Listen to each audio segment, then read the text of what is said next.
Sophie's got an event later today that she's very nervous about. Are you? Yeah. Yes. I'm quite a nervous person. Are you nervous because you have to speak at the event? I'm co-hosting. It's an award ceremony. Hosting is difficult. Yes. Because then you have to have total sort of control over the whole situation. You're not filling me with confidence. No, I appreciate why it's nerve-wracking, but nobody wants you to fail, that's the thing. Again, not filling me with confidence. No, what I mean is you're supported by the... Yes. People often think when they're in those situations, oh, everyone's watching me and waiting for me to trip up. They're not. Yes. They want you to do well, so you just absorb the love. Yeah, I mean, I'm not. Yeah. I'm co-hosting. That's a much better way of looking at it. Yeah. You've got to refocus it a little bit, reframe it. Would you be my personal mentor from this moment forward? That's why we we've get a brought you hotline on. to you. Yeah. No, luckily it's not just me, so I've got a co-host that we can bounce It's not off me, each but other. I will be it's there not Giles. to Giles will be support. You'll be there. Yeah, Giles comes just to all these events with me. Just to watch and giggle and you get it wrong. Yeah. I do feel won't do actually more calm knowing you're going to be there, though. That's fine. Okay, good. I'm glad. Oh, good. I was thinking you actually can make you more nervous. No, because if I do mess up, I know that we'll be talking about it in the car on the way home. We can laugh about it in the car, yeah. Well, funny enough, laughter is obviously a great thing. I think we should, if you're happy to start talking. Yeah. Obviously, your books, which are fantastic, by the way, and your new book out is, I can see it behind us, it's called Handbook for Hard Times. But in both books, you talk about happiness. And I wanted to start by asking what happiness means to you. It's such a big word, isn't it? And I suppose, it is a major theme of my writing.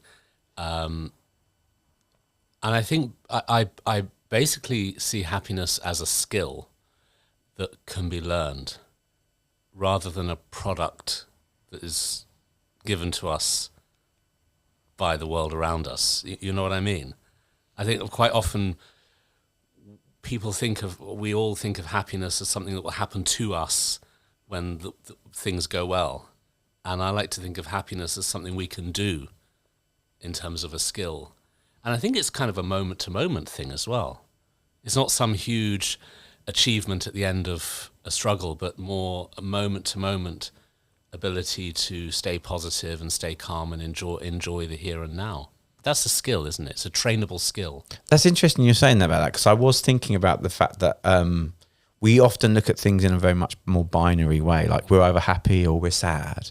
But actually any given day, there are fleeting moments of both those things. And that's something that we don't necessarily accept. Possibly we're living in a cultural time where there's such an emphasis on comfort, feeling comfortable all the time, and obviously externally as well, material comforts. We want to feel everything's going our way, and so it makes it harder for us to face hard times and face challenges. We've become quite vulnerable, haven't we, as a species? And feeling like we're lacking control, I think, as well. I think what you're talking about gives you more ownership and control of your happiness. Owning your experience. Yeah. But, if your happiness relies on everything happening around you and the way people talk to you or the way things go at work, it's completely out of your control. It makes you very vulnerable. Absolutely. We're incredibly vulnerable when we live a life that where our happiness is so dictated by things going our way. Because you can obviously make efforts to make your life go the way you want it, but there's so much that's out of our control, particularly other people. We can't make other people be nice to us, can we? And we can't make the world suit us all the time. So I think happiness has to be an independent skill of the mind. And it is a mind thing. I think that's where I'm getting to, is it's a state of mind. And it's to do with our thoughts and emotions and reactions. And that's something we can train. And that's really what meditation is all about, is training how you react, how you think, how you feel. Because you talk in the book about being hardwired for bliss, or to bliss. And I was wondering how that kind of works in the I feel like as a society, and we've touched on this a little bit, that we sometimes don't seek out happiness. We might seek out like, for example, social media could be a good example where we seek out conflict or doom scrolling, things like that. Yeah, I think when I mentioned in the book about the sort of hard wiring, I was talking about quite a profound sort of Buddhist concept that deep down inside we are hardwired to have total happiness.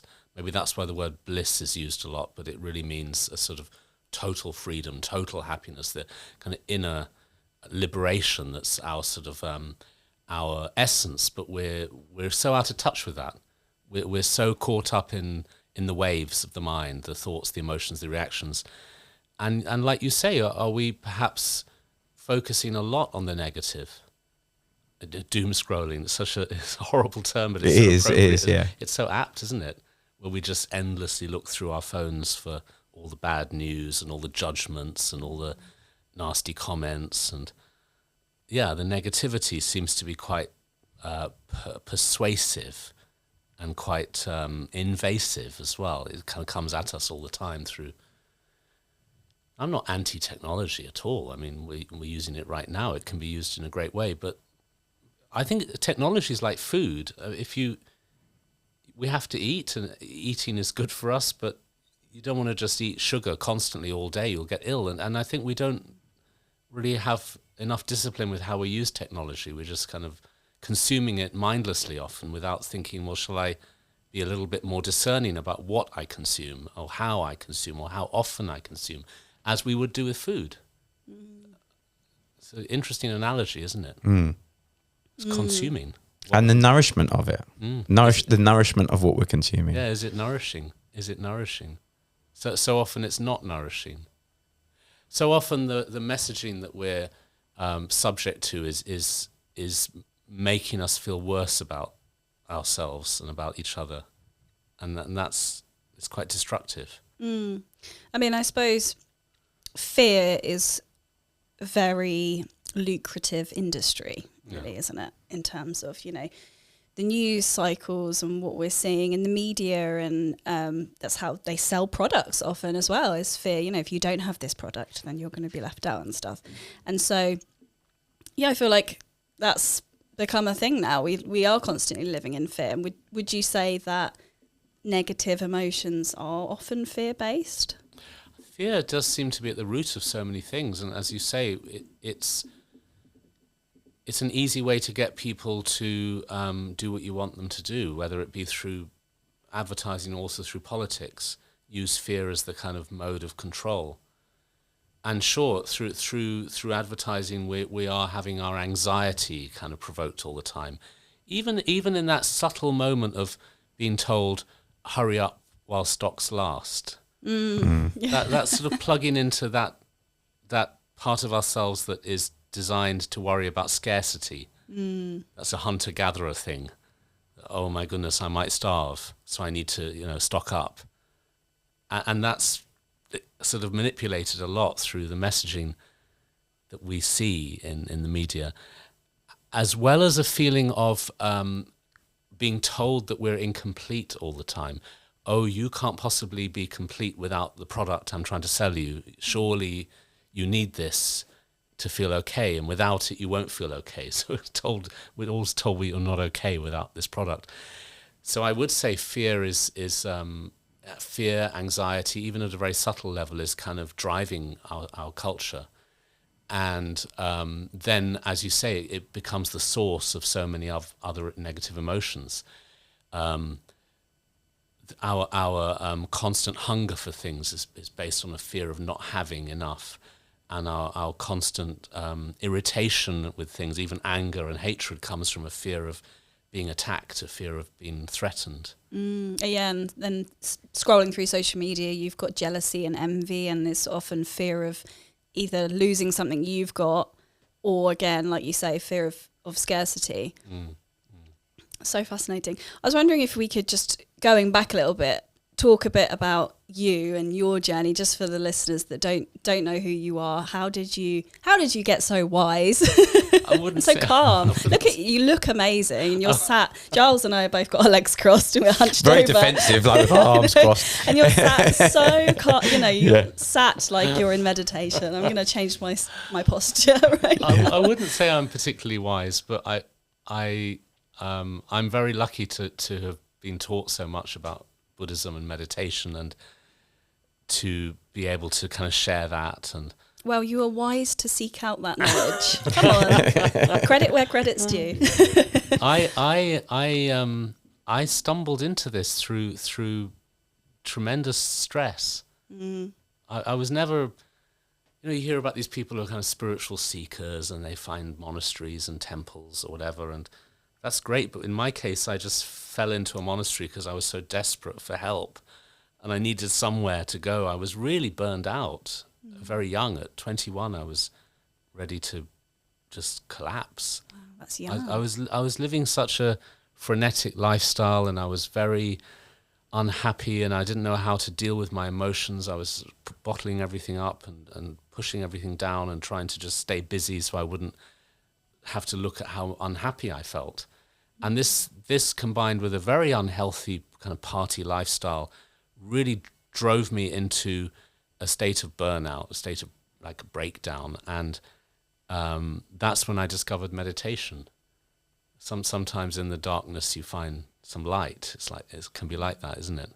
And so I discovered meditation firstly through reading books. My mother is a Buddhist, and my father too, and but they'd never really sort of told me much about it. It was just there in the family background. And then when I was ill for about 4 or 5 months after this burnout. My mum had all these books on meditation. I was reading them and getting very inspired by what I was reading. And then an old friend told me about a Buddhist monastery in Scotland, which had recently opened their doors to people wanting to be a monk or a nun for a year, like a kind of training thing. Like a gap year. Yeah, like that. And I thought, oh, that's something I want to do, and maybe would help me. And I was only going to do it for a year. I really had the plan to then go back to, I was living in New York at the time, go back to the States and carry on doing what I was doing. So I went there and I became a monk and loved it and stayed. That was 30 years ago. So I did the 1 year, and then I decided to do a second year, and then a third year, and then after I think 3 or 4 years like that, I decided this is actually something that really feels right for me, and I took lifelong vows. But initially the idea was just a short break, and then it became my life. Wow. Can you just talk about the lifelong vows a little bit? What vows are you allowed to say? You take a vow to be a monk for your life, and the monk's rules are so it's you're celibate and you don't take intoxicants of any kind, and there are many other vows too which are around sort of ethical living, not telling lies, not harming others, not stealing things. These are sort of rules of ethical behavior. But I suppose the celibacy is the thing that's the most kind of alien to our normal culture. But people often, when they meet me and they know I'm a monk, they're often sort of a little bit fascinated by all the things I can't do. Oh, you can't do this, you can't do that. And I think of it more as all the things that I can do, or my life's opened up to give me more time to do retreats and meditate and do all those things. So I find it a very freeing lifestyle. Obviously, when I started, it was a shock to the system because I was living a life that was so the opposite of monasticism. But I adapted and have found it very healthy for myself. Wow, that's absolutely incredible, and so young as well. You were very young to because I feel like most people probably do, if not quite the extreme of becoming, a Buddhist monk. People discover like meditation, for example, later in life when they're sort of overworked or stressed, or they've got kids and stuff like that. So to get to that point at such a young age, some might say that you were quite lucky, I guess. I think so. Yeah, it's like diving in the deep end so young. And then you have more time for the training, I guess. Yeah, I'm lucky.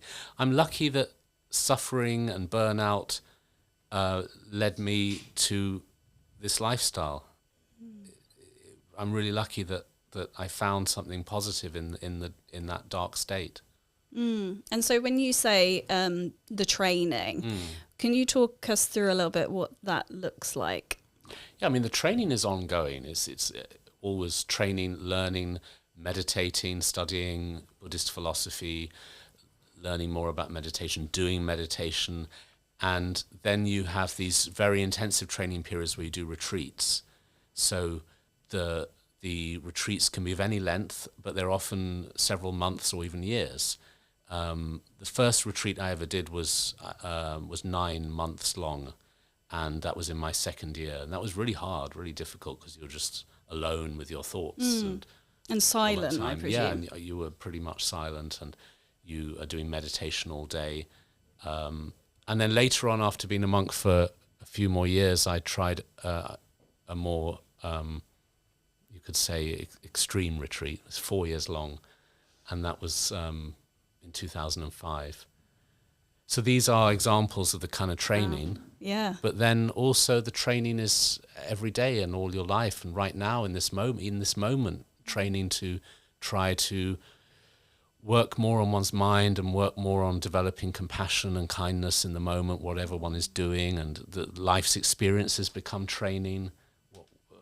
Whether you're working out here in the world, I do a lot of work and I write books and I give talks, and all that stuff is also me learning as well as giving. Wow, it's amazing. I just think there's so much for people listening to learn from your lifestyle, even in micro ways. Yeah, I'm not here to try and sort of persuade people to all become monks or even Buddhists, but what I love to share with people is the beauty of meditation, the benefits of meditation, and how you can practice it in so many different situations, whether you're a monk or whether you're a parent or somebody in the working, or somebody who's in a hospital ill, or a prisoner, or all these different environments. I've taught in prisons and hospitals and these kind of situations, and I love to share with people the value of meditation, especially in this climate now of stress and busyness and this very, very hectic search for happiness that we're all trapped in and doesn't seem to be working. It's not working, is it? Doesn't feel like it is. Well, we're the most materially comfortable we have ever been as a culture, not in all situations, but in certain areas of the world. We are incredibly materially comfortable and yet totally uncomfortable emotionally and stressed, and it doesn't kind of match. Something hasn't added up. We've strived for so much, and so disconnected as well. So disconnected and so unhappy, and that's when the inner journey begins. And it could be anything, but meditation's a really good inner journey. Yeah. So the word meditation is thrown around a lot nowadays. I think everyone's heard of it. Everyone has their own idea of what it is. What for you? How would you define meditation?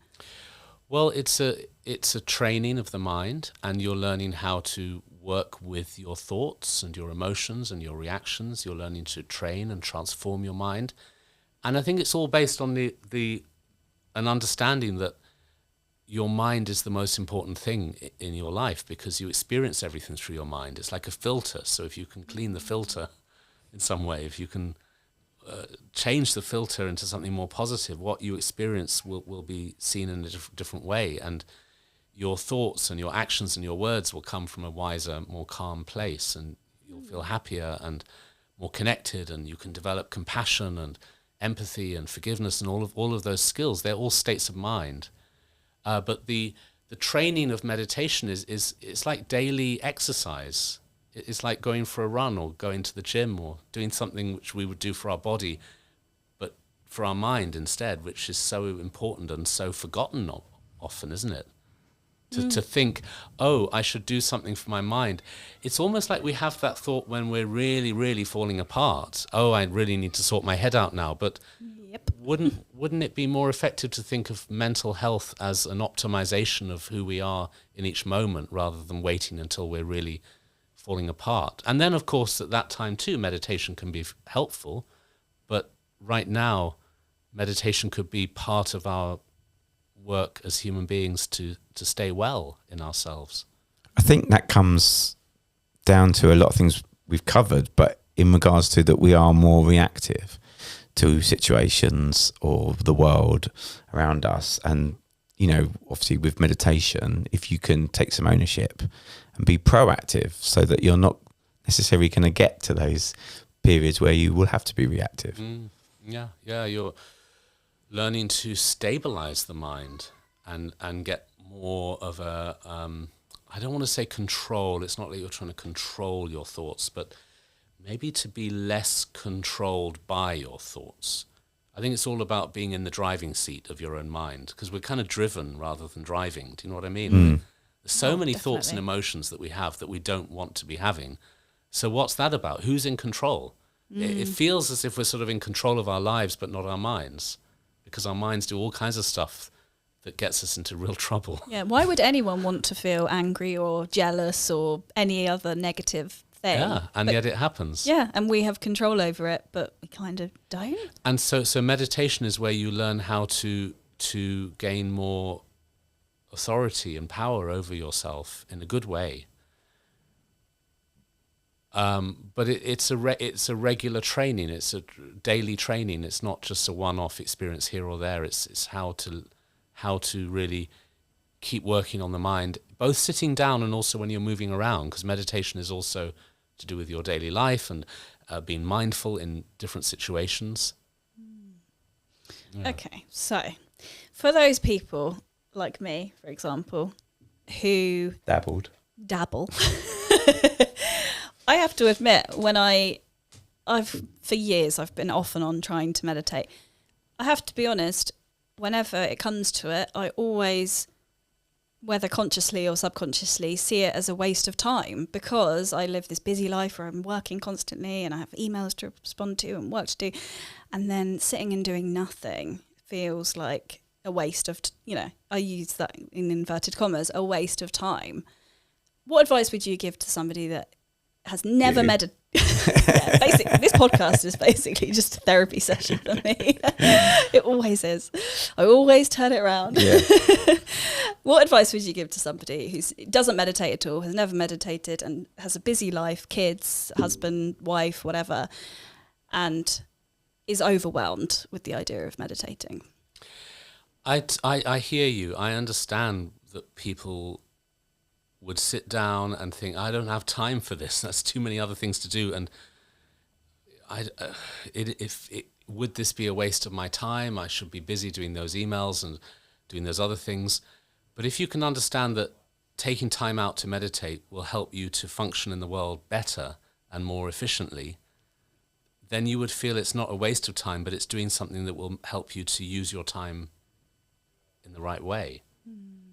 I mean, there are many studies that show that this endless multitasking doesn't actually work. It makes us just more confused and more stressed, and we never get anything done fully.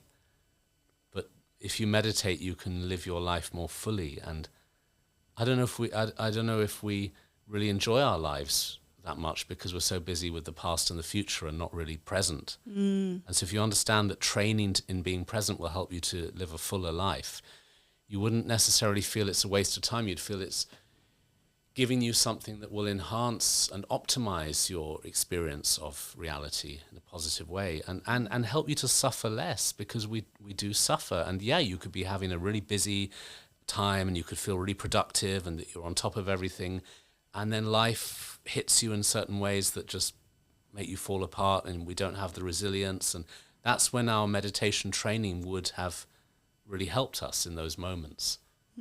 Yeah, because I guess there's also evidence that meditation is good for your physical health as well, and helps because of stress. I think we all know that stress is toxic for our body, and so if there's something like meditation that can help us to reduce stress, that will of course help us on a physical level, and we could see it as a really healthy lifestyle. We nowadays we're much more switched on to healthy lifestyles. We know about, I mean, you're drinking water there, you know about hydration. You know that we know to hydrate, we know to exercise, we know to eat the right foods and not eat junk food. It's quite on top of it in that way, and yet so we could have a sort of toxin-free life, but what a toxic mind. I'm not saying we've all got toxic minds necessarily, but if we don't think of detoxing the mind as well as the body, we're only doing half the job, aren't we? Well, yeah, if you think of the phrase mind over matter, or, you know, these symptoms that are kind of psychosomatic, the brain and the thoughts have a huge impact over how we're feeling physically. Everything in our life is dependent on how we think about it. You know, if I asked you to write a list of the 10 things that are most troubling you in life, or 5 things, I mean, we'd probably write a list of 50 things, wouldn't we? There's so many things that are we feel we're suffering because of this, because of this, because of this, or struggling because of this, this and this. And then if I asked you to look at that list and ask yourself, am I suffering because of those things or because of my thoughts about those things? That's quite a revelation, isn't it? It's a simple shift of attention where you think, well, yeah, it's the how I think about or how I feel about those. And thoughts and feelings you can change. You can learn to be less driven by negative reactions. You can learn, it wouldn't make you passive. It doesn't mean you kind of switch off any kind of reactivity and just sort of become a blank canvas. It more means that you can learn to handle life differently because you have a better handle on your thoughts and emotions. Yeah, I suppose your baseline is at a healthier level. I suppose most people tend to be operating at quite a low vibe base level. So then when you do get those kind of mildly stressful situations, I mean, like just now I was talking about when you're already quite stressed and then you accidentally stub your toe, or like your drawstring gets caught on the door handle and you just absolutely lose it because you're already in such a state of stress. We're all living lives where we're sort of running on cortisol and adrenaline, those stress hormones, and we're in this kind of mini experience of fight or flight throughout the day, as if we're being chased by miniature tigers all the time. Yeah. You know, small little moments of fight or flight throughout the day, and that just builds up. And we, especially in cities, people who live in cities are kind of more in that frantic stream of things. Although, you know, I went away to a 4-year-long retreat on a Scottish island, and I was stressed in the retreat because I was then facing my own inner world of anxiety, and I had a lot of depression at that time. And it really made me think it's not really anything to do with the outer world. It's all about what's going on in your head, whether you're in a city or in a retreat as a monk. It's all about the mind. And if we can learn to train our minds, that's the answer to so many things, if not everything. Yeah. I would encourage people. I used to do this thing called it was my day of nothing, and I started off as like telling everyone I'm going to do it every once a month or once a week or whatever it was, where you don't do anything, you know, no devices. You're not allowed to even go for a walk. You're not allowed to do chores around the house. You literally sit and do nothing for an entire day. The only thing you do is eat and drink. I did it once and it was so hard. I haven't done it again. And it became, from a weekly to a monthly thing, it became like, maybe I'll do it annually. And then I'll do it every few years. That was 10 years ago. Yeah. Do you remember when I did this? Yeah. It was a whole big thing. I was telling everyone about it. Yeah, it's going to change my life. Honestly, but I would encourage everybody to do that at least once in their life, to understand like how powerful the mind is and how uncomfortable it is sitting with your thoughts. Also to appreciate the difference between doing and being.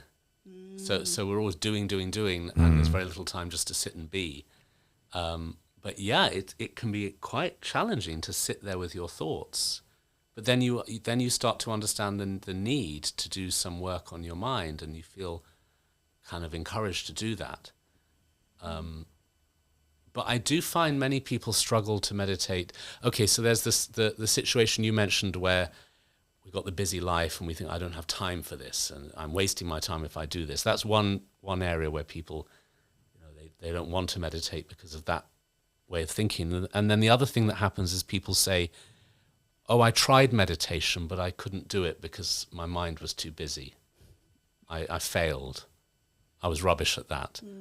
Or some people sort of define themselves as not qualified to meditate because they've got a particularly busy mind. It's like saying, oh, I can't play tennis because I've got like a wrist injury or something. Well, the thing about this busy mind is it's a very interesting topic, is do we think meditation means you're supposed to have no thoughts? I think many people do. Yeah. When I started, I thought, oh, you're supposed to clear your mind. And I sat down and I thought, okay, clear the mind, clear the mind, clear the mind. Is it gone yet? Am I meditating yet? Or my thoughts gone yet? It's just a constant monologue, isn't there?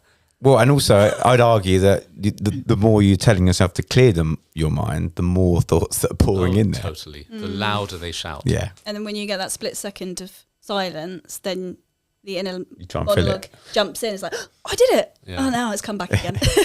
And so I would question that. I would say, do we sit down thinking I need to clear my mind? What is that possible, and B, is there any point to it? It's not possible. We know it's not possible. The more we try to still the mind, the busier it gets. And the second question is, what's the point? What would the point be of sitting down for 10 or 15 minutes and just going blank, and then you carry on with your day? Okay, you had a holiday from your thoughts for 15 minutes, but you're back. You're back in the drama again. So how did it help? So that's not meditation, and it's fighting a losing battle to try and meditate like that. So I think when people understand what meditation is and what it isn't, that clarifies a lot. They stop struggling so much. So instead of trying to clear the mind, you think more in terms of focusing the mind. And that's what I guess some people will then have a mantra. Am I right? Mantra or breath or anything really simple in the moment of this present moment. Breath is a really good one, or any physical sensation, even just sitting and feeling the chair under your body. The reason why this is so effective is because the wandering, distracted mind is sort of one thing, and then you've got the sensing of the breath is another thing, and they can't happen at the same time. So you have to move from one to the other. So you move into the breath, and you're kind of away from the racing mind, but you're not trying to stop the thoughts. You're just diverting your attention, changing your focus and focusing on your breath for a few seconds, and then the mind starts up again, and then you come back. It's all about returning to the breath or mantra or whatever your practice is. But every time you return, you're getting strong. Yeah, you hear this word like grounding quite a lot.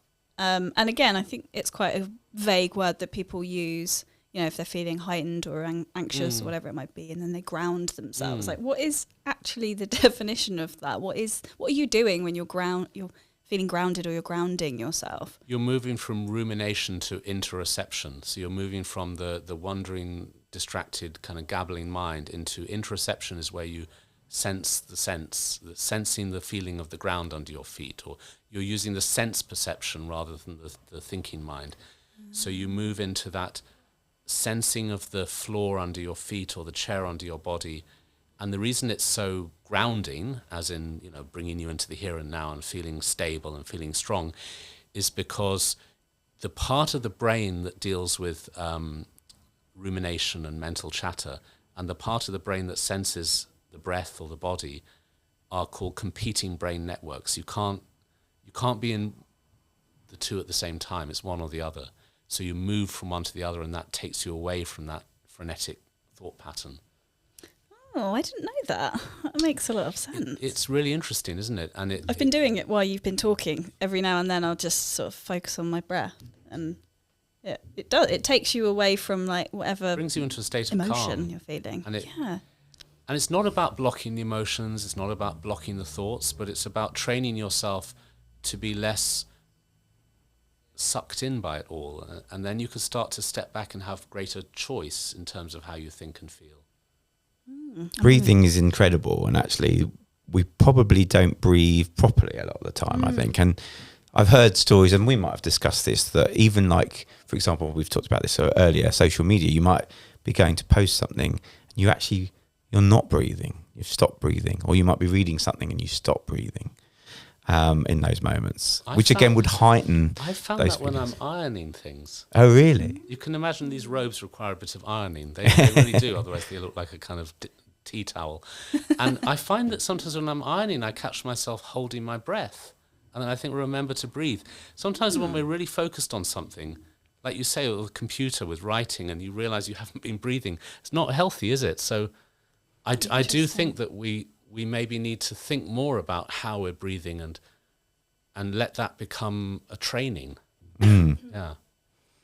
You talk a lot in the book, your new book, about compassion, and I wondered how that works with meditation, how we can learn to be more compassionate through the practice of meditation. And what is compassion as well? Because again, I feel like a lot of these are words that I hear all the time, but I'm not sure I could actually give a proper definition of it, to be honest with you. And it means something different to everybody, doesn't it? Exactly. And I think in the world of meditation and Buddhism, compassion is very, very important and emphasized a lot. And I think it's described as a skill of the mind, a trainable skill, and something that works both ways in terms of having more compassion towards oneself and towards others.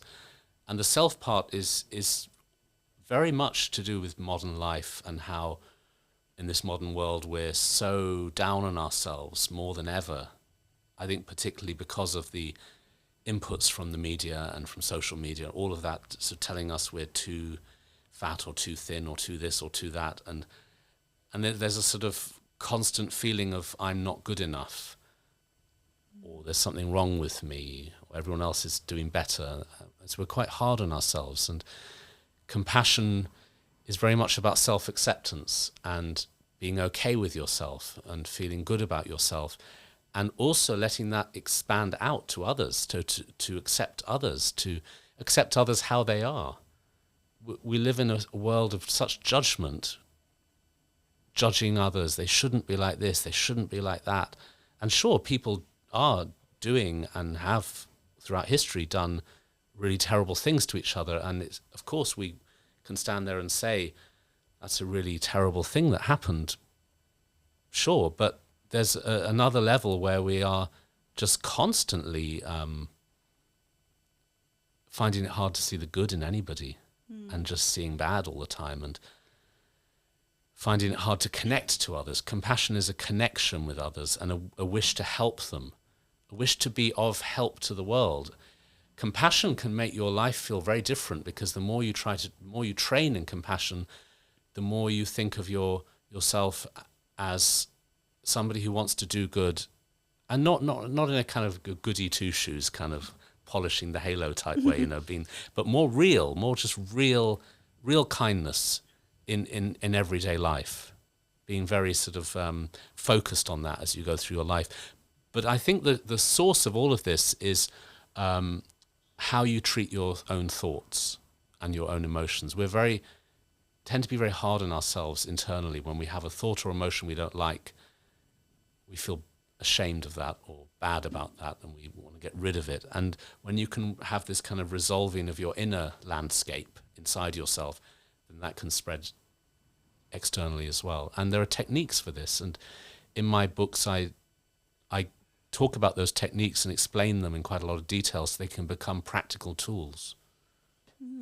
Yeah, I guess when we're talking about judgment and viewing others in a negative light, it goes hand in hand with self-judgment anyway, isn't it? Because often the way we view the world and the way we look at others and judge others is a reflection of how we see ourselves or stuff within ourselves that we've rejected. And so in being more compassionate to yourself, you actually probably do end up becoming more compassionate to others. Yeah, I think how we treat ourselves, how we treat others, they're kind of interrelated, aren't they? And meditation is an amazing tool for training in acceptance and loving kindness, both internally and externally. And I talk about this in two ways in my book. I talk about how the meditation itself is going to work with that, because just working with accepting your thoughts and also working on compassion practices that help you to engender that sense of kindness towards yourself and others. That's one area. But then I also talk about intention and motivation, and building that into your practice so that you actually start and end each meditation session with a moment of setting the intention to be of benefit to others. You start your session by thinking, now I'm going to meditate for my own benefit and the benefit of others. And you end your session by mentally dedicating the practice to your own spiritual growth, but also the benefit of others. So you're constantly training in that intention to be of service and be of help. And that becomes more and more of a reality as you go along. It's a very powerful way of framing the meditation as well. That, you know, that, like you say, it's not just for your benefit, and that is obviously tenfold, but for the benefit of others. Yeah, I think it's very important because we don't want our meditation to become a kind of selfish process, or sort of just trying to kind of feed the ego and feed the sense of self and the sense of what I want and what I don't want. We want to kind of move more into a compassionate state, which is a win-win situation, because if we're compassionate, we ourselves will feel better. It's the only way to actually feel good. We know that, don't we? Is when we're really connected to others and being kind, we feel healthier inside. When we're very wrapped up in self-interest, we don't actually feel that happy. We feel kind of desperate and needy and vulnerable and even threatened. So compassion's a win-win situation rather than some kind of sacrifice.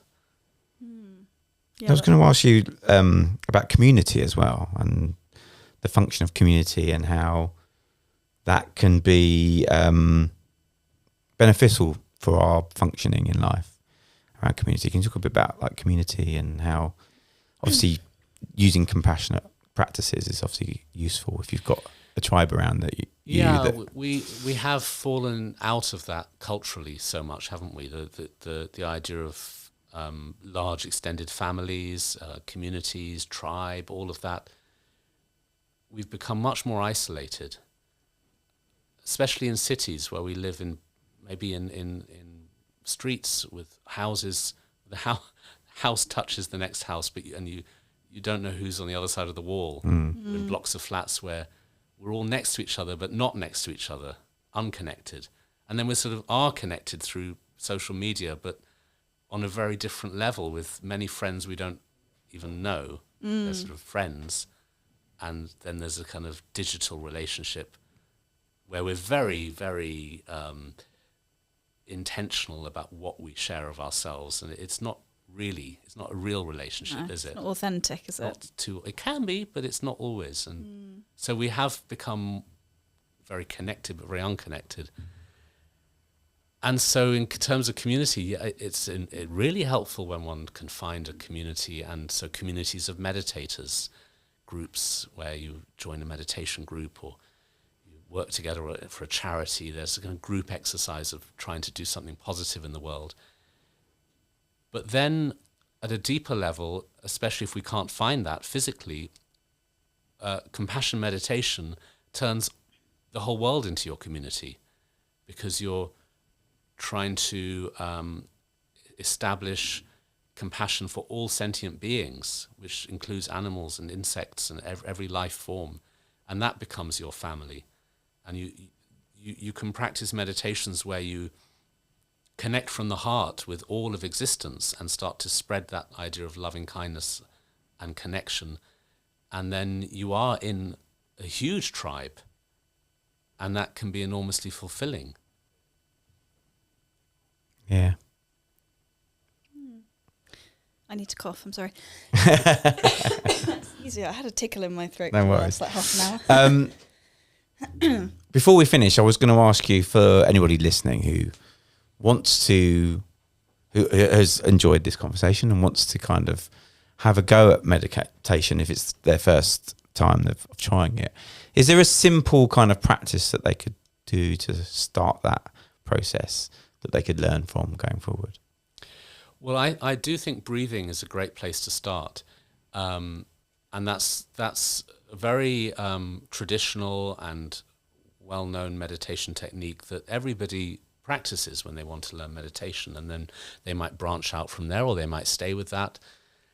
And it's not really about breathing in any particular way. It's not about deep breathing or slow breathing. It's just normal breathing, but bringing your mind into focus using the breath as your anchor is really effective, because you can actually do that anywhere.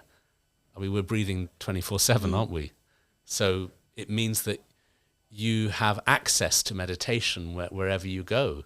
It's very different from things like yoga, where you need a yoga studio or a yoga mat or doing certain poses, which is great. Yoga's great, but meditation's incredibly portable. You can take it anywhere. You can be sitting on a park bench, because you're not making yourself breathe. You're just noticing the breath that's happening already. But the reason why the breath is so helpful is because it's a constant thing that's there under the surface of your life. And when you bring your attention to your breath, you're really present.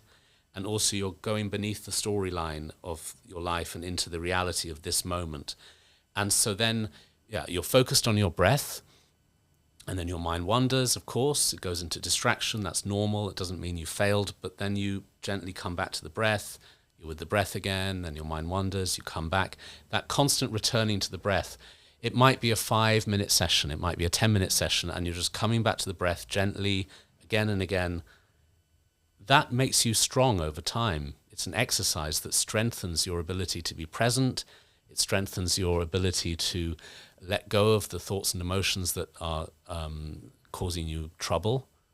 In the meditation session, you might not be having troublesome thoughts, but you're just working with thought as a reality, and working with how to change your relationship with thought. So breathing is a good practice to start with, but it's so important to just breathe normally, no tension, not trying to breathe deeply or slowly, but just normal breathing, very natural. And I think that's a great place to start. But I think also to practice tiny microscopic moments of mindful awareness in your daily life is very important. And then how can you, going back to what we discussed at the beginning of this episode, we were talking about happiness and how we are in control of our happiness. How could you then, once you've started doing meditation and becoming more centered and present, what advice would you give to have more of a handle on your happiness, if particularly for those people who are probably in a place in their life where they're quite stressed or overwhelmed, or, you know, feeling like they're drowning in work or relationship issues or whatever it might be? How can you start to get a handle on that before it's too late? Well, I think the deepest kind of happiness comes from learning what to do with your unhappiness, how to work with that. And that's the real theme of my new book, is how to learn to be fearless in times of fear, how to learn to be, how to use hard times to help yourself grow. And it's very much about using meditation to meet challenges with a compassionate mind, to bring compassion into those situations. I think very often people want their meditation to be very nice and tidy and everything to be beautiful and lovely, and that's a very kind of escapist fantasy. But to be able to meditate in the stress of our lives means that we can meet that stress with a calm mind, and the stress will change because it is a state of mind, it's an attitude. In one sense, you could say suffering only is there because of the resistance to the situation. If the resistance changes, the situation changes. I suppose also worrying is focusing on the future, and absolutely sadness the past. But when you're breathing in your ground, you can't help but be in that present moment. And then you could say, okay, you're telling me to be present, but what if in this present moment I'm in terrible pain? Don't tell me to be present. I'm in pain. That's a very understandable statement to make. But the beauty of these techniques is that you can be in the present, in pain, and you can learn to be okay with that pain. Sure, you may need to go to the doctor, you seek treatment, all of those things. I'm not saying just be passive and give up. But we're living with pain sometimes. We're living with stress. We're living with discomfort. And can we live harmoniously with that? Can we use that as meditation? In the book, I talk about techniques where you breathe in the pain and breathe joy out, and you transform the pain through meditation. So the present moment can be incredibly uncomfortable, but it can be a doorway into something much deeper in terms of real happiness through working into the pain with meditation. Yeah, I'm glad that you said that, and I think it's quite common as well for people once they've decided that they're going to get a handle on their pain or their suffering and seek out happiness, that almost then becomes this idea of like, I should never feel any discomfort or unhappiness, and I should always be happy, and whenever something happens that makes me unhappy, I should just lock it away, pretend it hasn't happened. Then you end up suppressing stuff, don't you? Yeah, exactly. But I think there's power in learning to sit with an uncomfortable emotion. Definitely. To sit with the discomfort and be okay with it, and realize that you've been telling yourself a lot of stories about this discomfort or this unhappiness. And when you go beneath the stories, you can find genuine peace, even in the storm. Oh, God, yeah, totally. So if, for example, if someone was going to co-host an award ceremony and they had all these stories about, everyone's going to judge me and I'm going to forget my lines and stuff, there's comfort. You can get comfort in that actually it doesn't really matter. And you can use mindfulness in the moment to really, like you mentioned earlier, be grounded. I used to find public speaking quite terrifying, but now I find it very relaxing. Really? Because I've brought the meditation into that scenario by feeling the ground under my feet as I stand there on the stage, or as I'm walking on, really walk mindfully and really try to embody this present moment. And that takes you beneath your fears into just the reality of you just standing in a room speaking, because that's all that's really happening. Yeah, of course. Have you been meditating throughout this chat? No, it's not like I'm sort of, in the zone. It's more that I learn how to bring little moments of mindfulness into, it's becoming more of a habit, bringing mindful awareness into little micro moments throughout the day. I love to practice those. I've been doing it. Have you? Yeah. Yeah. I guess I'm just better. No, I'm just kidding.